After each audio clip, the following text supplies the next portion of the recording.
አንድ ባህታዊ ጠይቋታል። እመቤቴ ከበዓላቶችሽ ማንን ትወጃለሽ አላት።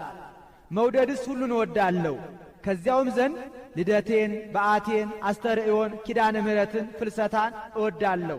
ይልቁንም ልደቴን በጣም እወዳለሁ፣ ከጠባብ ወደ ሰፊ ከጨለማ ወደ ብርሃን የወጣሁበት ቀን ነውና።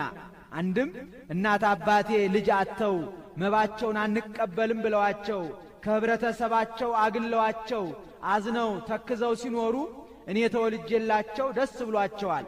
የእነሱ ተድላ ደስታ የእኔ ተድላ ደስታዬ ነውና ብለዋለች። ከባህር ወዲህ ማን አምጥቶልናል ቢሉ ቅዱስ ያሬድ ነው። ማይታምር ማይኪራም ከምትባል ስፍራ ሳለ እመቤታችን አባ ሕርያቆስን ከብህንሳ ቅዱስ ኤፍሬምን ከሶርያ በደመና ጠቅሳ አምጥታ በል አንተ ቅዳሴን አንተ ውዳሴን እየነገራችሁት እሱ በዜማ ያድርሰው ብላቸው እነሱ እየነገሩት ቅዱስ ያሬድ 14ቱን ቅዳሴ በዜማ አድርሶታል።